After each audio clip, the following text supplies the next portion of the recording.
So continuing on with a bit more of the business angle with that then, what do you find are the books that you guys are selling the most? Like what's becoming your bread and butter at your bookstore? Oh, goodness gracious.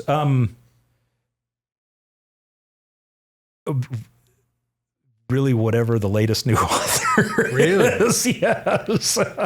So like when Brandon Sanderson comes out with a new fantasy book. We're going to sell a lot of Brandon's, and not just that new book, but a lot of his past stuff. I'm sure that makes sense. So book selling, at least so far, seems to operate a lot like movie. It's your latest favorite author, director, actor, actress is coming out with a new movie. You're going to go see that, and then you're going to go back for nostalgia's sake to the other ones. Right. Or if it's new, latest in the series, you're going to go back and catch up because chances are it's come out well after the last of the series. You can't binge watch books, unfortunately. Yeah. Are you familiar with the series Wheel of Time? Oh, yes. Yeah, right. I read those books. It took me a year. For those who don't know, Wheel of Time is like the longest fantasy series ever published. 27 in the series? I think it's 14 books, but it's got like 27,000 named characters or something outrageous like that. Wait, Wheel of Time, Robert Jordan, Wheel of Time, not Game of Thrones, because Wheel of Time is...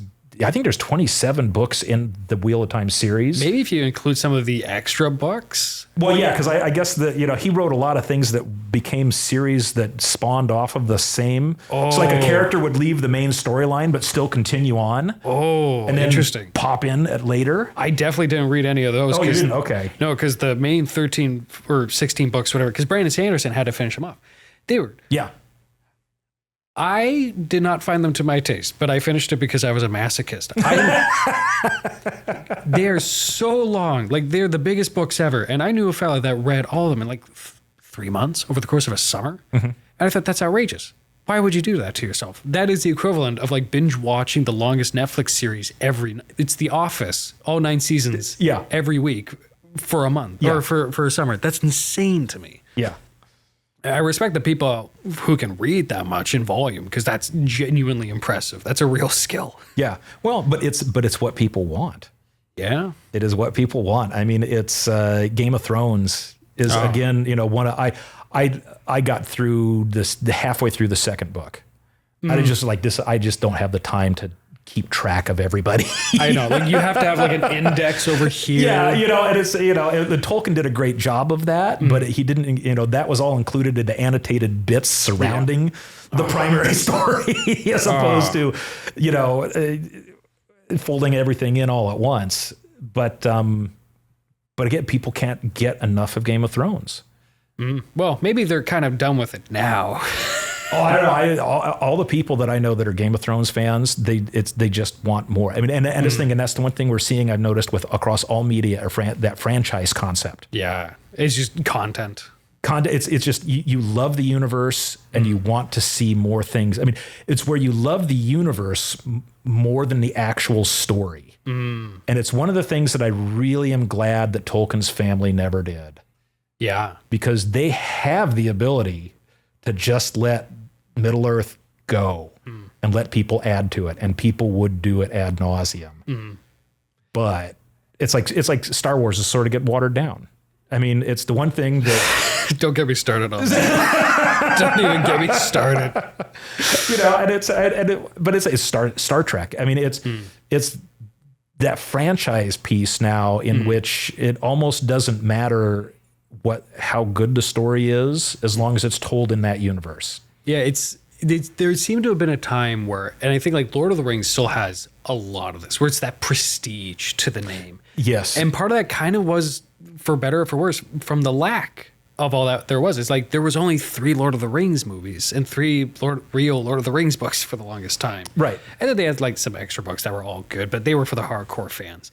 Now we're at that point where like Star Wars is coming out with a new show every 6 months. Right, exactly. It just sort of becomes the common. Yeah, and it does, like, people want that content because they do love the world, but Star Wars is historically like people aren't caring the way that they used to anymore, which is such a shame because that was massive back when it first came out. It was, but the thing is, the one thing that they'll never experience though is that nostalgia.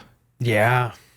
And that's the reason it's becoming more common. That's the other thing we're seeing in retail too, is nostalgia. Really? Oh, yeah, the gift items are just, it's nostalgia sells. So like we just last summer started carrying, I don't know if you recognize, blackjack, gum. What were the other? It was an old bunch of gum from the 1970s. Really? Yeah, big red, blackjack, wintergreen, and they were super popular back then.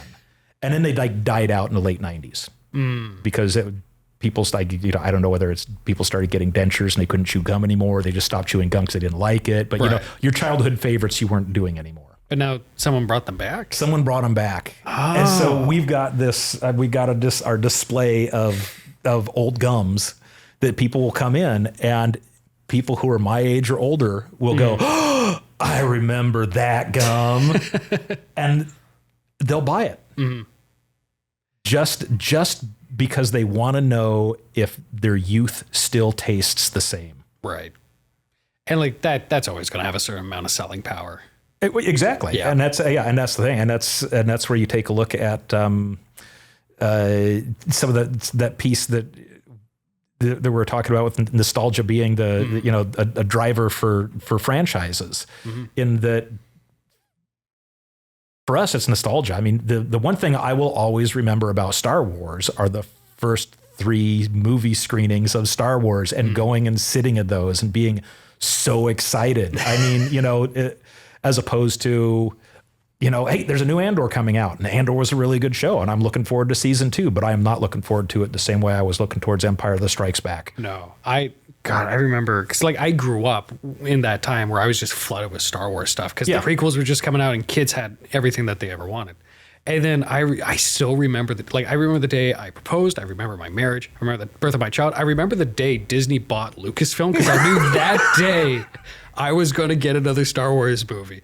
And like, it is weird because it's just oddly salient. And up until that point, every day I would check the news for Star Wars news. And when it came out, it was the best day of my life. Yeah. Until I got married. And had your child. And have my child. But no, I think like books really are the first step to like the super big phenomenons. Because like you look at the Hunger Games, you look at Game of Thrones. Yeah. And I bet in 10, 20 years, when they finally start actually adapting Brandon Sanderson stuff, he's going to dominate the market. Right. Yeah. What's going to be interesting is, let's see, about 15 years from now, if the franchise models are proving correct, they're going to reboot Harry Potter. I think they're already trying to make a show for it. Are they trying to say somehow they're going to try and take the original experience and they're just going to recreate it? Yeah, for a whole new generation, which is, and that becomes that weird nostalgia. We're like, we have to make it every 15 years. Yeah, it's a weird cultural stutter that we're beginning to have. Yeah. And then eventually that's probably going to get so fragmented where all of a sudden we're going to have the new ones at the same time as the old ones. Yeah, because you'll be able to access them, via whatever media outlet source you've got. So I know it's like it got into the culture wars a little bit, but because they're casting for the new Harry Potter show and they're getting some big names for some of the big actors. And I guess they let release who they're eyeing for Severus Snape, fan favorite character. He's a black fella. Oh, and so of course, like, I don't know if they do that because like of a DEI initiative, because he's the best actor, just because they want the news. But like, I guess it's probably all of those. Probably all 3. Yeah, really.